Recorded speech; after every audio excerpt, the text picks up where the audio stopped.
And it really sort of allows for a lot of very funny gameplay if you don't know what you're doing, or very skilled gameplay if you do, right, John? Absolutely. Sometimes still funny when you do know what you're doing. So. Yeah, this is actually this is my first time picking up the controller for oh my goodness, for Trials Rising. I'm a longtime Trials fan. Excuse me if I'm a little bit rusty here. You're doing better than I probably would. You're doing fine so far. We didn't want John to just come in here and blast through everything and make it look like a piece of cake, because that's kind of the fun of Trials, is kind of practicing and eventually mastering it. Absolutely. Definitely.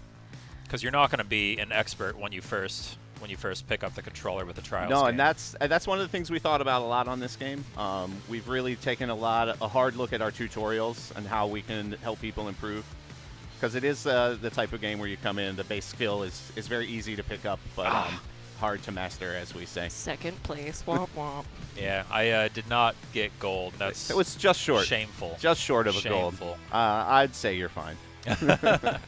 Gold or bust. That guy's oh my god, he's gold. all gold too. Yeah, really. Yeah. There's our guy with his boxing gloves in the back, obviously, as you do when you're riding motorcycles. As one might. Riding dirt bikes. So yeah, so we're in single player mode right now, but this game also has multiplayer mode. We're going to be showing off a Tandem Bike mode, which is a local co-op mode a little bit later, party modes. There's a lot of different ways to play this game. Absolutely. If you want to check out one of our new features, you can go down to that guy with the red helmet there. Yeah. And this isn't going to be a contract, so the theme of this game is that you're taking part in kind of a worldwide trials competition.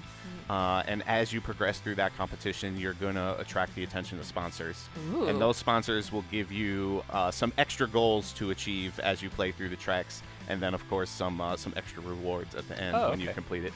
Nice. Use the brake. I don't know what that means. Water brakes. No, actually, that's super important in this game. And having good control over your throttle is super important in Trials, because if you just floor it, if you just you're gonna crank crash. it, definitely, then you're gonna go over your handlebars, or you're gonna not land as cleanly. Right, and that's our very first tutorial, is actually just teaching that all about mechanics. the idea that holding full throttle gas is not always the best way to go. Oh, throttle was a bit much there. Well, I mean, while we're talking about it, Justin, can you walk us through what the mechanics are? Sure. So the basic controls are really simple. You have gas and you have brake that you control with the triggers or the face buttons. And then you control your rider with the left analog stick. You can lean him forward, backwards, or have him sit straight up.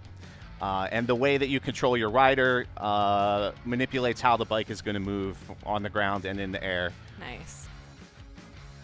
This was one of the series that really put a heavy emphasis on physics, I think, combining the stunt focus and the physics focus with the idea of trying to get to the end of the track first. Yeah. Definitely. The physics-based gameplay is a huge part of Trials there.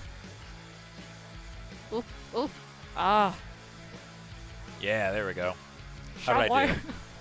How'd I do? Oh, so close again. Man, I'm going to get a gold before the end of this. You got to watch that yellow guy while you're playing. He's the gold medal. Goodness. I guess that's appropriate. I love all of the ending animations, though, and all the crash animations, too. Like, half the fun for me is just crashing just to see what...